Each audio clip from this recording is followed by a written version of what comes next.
सरकार से हमारी मांग है कि या तो हमारी पुरानी पेंशन बहाल कर दो, नहीं तो हम संघर्ष के लिए तैयार हैं। सरकारें हमारे पैसे की सुरक्षा क्यों नहीं दिला पा रही, क्यों हमारा हौसला नहीं बढ़ा पा रही है। नमस्कार, आप देख रहे हैं सौगंध टीवी, मैं हूं आपके साथ आशा शर्मा। पुरानी पेंशन की बहाली को लेकर आज जंतर मंतर के ऊपर अध्यापकों का जो है यहाँ पे धरना प्रदर्शन चल रहा है। आप लोग मेरे पीछे देख सकते हैं कि यहाँ पे तमाम राज्यों से आए हुए अध्यापक जो हैं वो बैठे हुए हैं, धरने प्रदर्शन पे बैठे हुए हैं।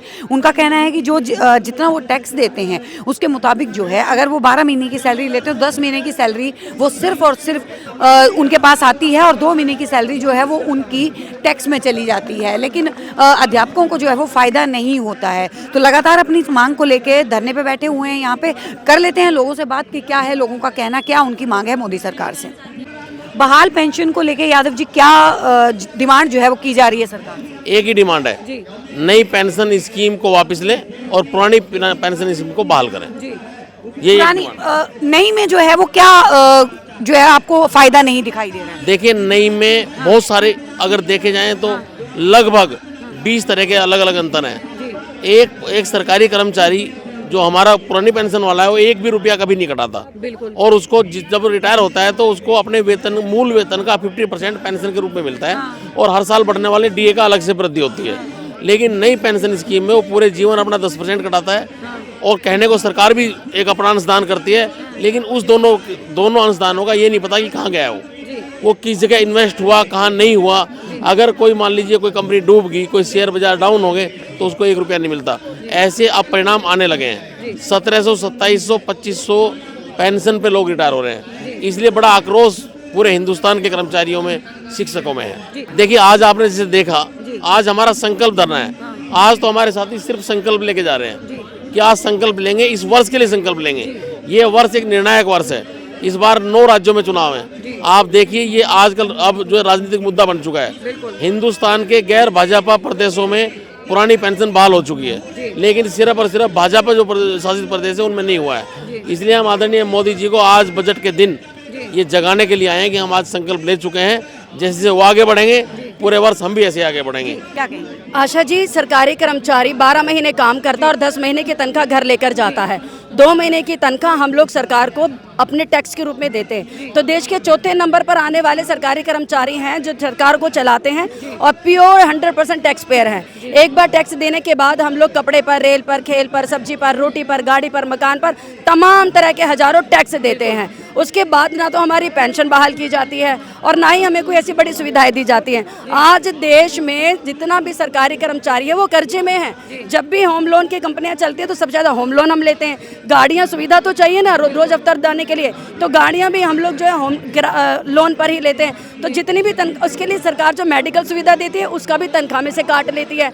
सरकार ये दावा करती है कि जो मेरी तनख्वाह में से महीने की, मैं आपको बता दूं, तनख्वाह 10% काटती है और सरकार कहती है मैं 14% उसमें से मिलाता हूं। अब मेरी तनख्वाह 24% हर महीने कहाँ जा रही है मुझे नहीं पता है। और जबकि कहा ही जा रहा है कि शेयर मार्केट में हमारा एनपीएस का पैसा डूबता जा रहा है। अडानी का पैसा 6 लाख करोड़ रुपया भी डूबा है। वो पैसा कहाँ है? सरकारें जवाब दें। सरकारें हमारे पैसे की सुरक्षा क्यों नहीं दिला पा रही, क्यों हमारा हौसला नहीं बढ़ा पा रही हैं, क्यों हमें आश्वासन नहीं दे पा रही हैं, क्यों आज सरकारों से विश्वास सरकारी कर्मचारी का उठता जा रहा है। आज बजट का दिन है, हमें उम्मीद है कि पुरानी पेंशन बहाल के लिए सरकार के कानों में थोड़ी सी आवाज़ जाएगी, हमारे दर्द को, पीड़ा को वो महसूस करेंगे। आशा जी, आप बताइए, क्या ये तुक की बात है? 12 महीने काम करें और 10 महीने की तनख्वाह लें और 2 महीने की तनख्वाह हम टैक्स के रूप में दे दें, और उसके बावजूद भी ना हमारी कुछ सुनवाई होती है, ना हमें अच्छी सुविधाएं मिलती हैं, ना ही हम, आज देखिए सरकारी कर्मचारी हर महकमे में बहुत कम है। 10 लोगों का काम एक सरकारी कर्मचारी करता है। इतना लोड, इतना बर्डन, और उसके बावजूद भी कोई अप्रिसिएशन नहीं। सरकारी कर्मचारी हमेशा दोधारी तलवार पे चलता है। घर की भी जिम्मेदारी होती है, देश की भी जिम्मेदारी है, और सबसे बड़ी ईमानदार हम लोगों को माना जाता है। इसीलिए तो हम इलेक्शन करवाते हैं, इसीलिए तो हम कोरोना वॉरियर कहलाते हैं, इसीलिए तो हमारी ड्यूटी एयरपोर्ट पर होती है, इसीलिए तो हमारी ड्यूटी बीएलओ की होती है। हम लोग समाज के और राष्ट्र के निर्माता हैं, क्योंकि हम अध्यापक हैं। मैं ललिता अध्यापक आज सीतारमण जी से ये विनती करती हूँ कि हमारी झोली के लिए भी सुनिए। हम लोग भी अब बहुत पीड़ा में आ चुके हैं, दर्द में आ चुके हैं। हमारे बुढ़ापे के सहारे एक ही लाठी थी, पेंशन हमें दे दीजिए। मैडम, जहाँ तक हमारा आज का जो संकल्प धरना है, हमें उम्मीद है और बाकायदा आने वाले चुनावों में सरकार से अपेक्षा करते हैं कि इस चीज़ पे कर्मचारी वर्ग की जो समस्याएं उस पर एक अच्छा डिसीजन ले, क्योंकि ये दूरगामी डिसीजन है। सरकारों को इसके बारे में सोचना चाहिए। आज कर्मचारी वर्ग पूरे जद्दोजहद से अपने पूरे योगदान दे रहा है सरकारों का पूरा एस्टेब्लिशमेंट में, तो क्या हमारी जो ये नीड है इसको पूरा करने में सरकार को कोई आपत्ति है? आज कई राज्यों ने ये डिसीजन लिया है। और सबसे बड़ा चीज़, एनपीएस को हम क्यों डिमोटिवेट करना चाहते हैं, क्योंकि एनपीएस का सबसे बड़ा लॉस है कि अगर इन केस इन सर्विस किसी भी सरकारी कर्मचारी के साथ कोई भी दुर्घटना होती है तो there is no way to compensate. NPS में कोई भी कंपेंसेट नहीं है, जैसा कि ओपीएस में होता था, लाइक एक ग्रेच्युटी अमाउंट मिलता था। वो एक सिक्योर जोन होता है कि खुद के लिए प्लस उसके परिवार के लिए। अगर सरकारी कर्मचारी अपनी जद्दोजहद से नौकरी कर रहा है, अगर इनकेस कोई दुर्घटना होती है तो उसे उस बंदे को एक ग्रेच्युटी के तौर पे एक ऐसा अमाउंट मिलता है जिससे उसके परिवार का भरण पोषण हो सकता है। तो ये सारी चीज़ों को मद्देनजर करते हुए सरकार को डिसीजन लेना चाहिए। तभी अन्य राज्यों ने जिन्होंने कर्मचारियों को सपोर्ट करी वहाँ वो उनकी सरकारें बनी।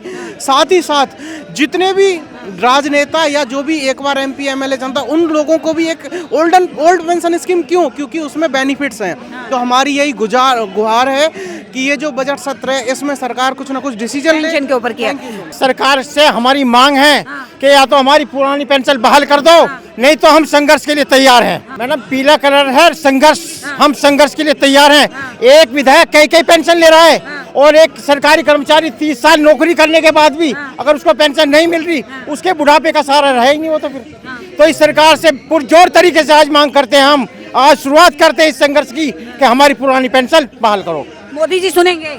मोदी जी को सुनना पड़ेगा, 10 बार सुनना पड़ेगा सर। ये जो जन समूह है पूरे देश में एक लहर चलेगी, आज से पुरानी पेंशन उनको लागू करनी पड़ेगी। जैसे हिमाचल में झुकाया है वैसे ही हर जगह झुकाएंगे। हिमाचल में तो रोटेट वाइज आती है। अभी 5 साल के लिए कांग्रेस आई है, 5 साल बाद जो फिर बीजेपी आई। बिल्कुल आप सही कह रहे हैं, कह सकते हैं, लेकिन जो सरकार चेंज हुई है वो केवल ओल्ड पेंशन की वजह से हुई है, क्योंकि ओल्ड पेंशन ही एकमात्र मुद्दा था आपकी बार हिमाचल के अंदर, और हम लोगों ने वहाँ चेंज करके दिखाया। अब देश में देखिएगा 2024 में दिखेगा, अगर ओल्ड पेंशन स्कीम नहीं असर दिखेगा, मोदी जी के ऊपर असर दिखेगा इस धरने का। हम लोग सारे जनता ही हैं और देश का हिस्सा हैं, और वो हमारे जो है प्रधानमंत्री है, हम ही लोगों ने उन्हें चुना है। अगर वो हमारी नहीं सुनेंगे तो किसकी सुनेंगे? हम पुरजोर तरीके से आज इसलिए हमने रखा है कि आज बजट, उधर से बजट पेश हो रहा है, इधर से हम कर्मचारी लोग मतलब जो है सड़कों पे आ गए हैं। तो हम चाहते हैं कि आज बजट में मतलब जो है इसका पॉजिटिव रिएक्शन आए। सरकार अपनी तरफ से कह रही है मैं 14% दे रही हूँ, कर्मचारी का 10% काट रही है। टोटल 24% जो हमारा हिस्सा है वो कहाँ जा रहा है? वो केवल धन्ना सेठों के खजाने में जा रहा है मैडम, और धन्ना सेठ जो है उस पैसे को लेकर के व्यापार कर रहे हैं। और ये जो है असुरक्षित जो माहौल बना हुआ है ओपीएस का लेने के लिए हम जो लोग इकट्ठा हुए हैं, हम आज इसको मतलब जो है एक संकल्प सूत्र के आधार पे संकल्प बांध के जा रहे हैं धागा, और देश में पूरी तरह से इस संकल्प धागे की हम जो लहर दौड़ाएंगे। और आने वाले दिनों में हो सकता है 2023 में हम प्रतिदिन जो है आपको ये धरना दिखे, और पूरे देश में इस धरने को जो है ओपीएस की मांग को लेकर के हम पुरजोर तरीके से उठाएंगे। तो ये थे वो अध्यापक जो ओपीएस की मांग कर रहे हैं यहाँ पे। आप लोगों की क्या राय नीचे कमेंट सेशन में जरूर बताएं। तब तक के लिए देखते रहिए सौगंध टीवी। आप देख रहे हैं सौगंध टीवी, सौगंध वतन की।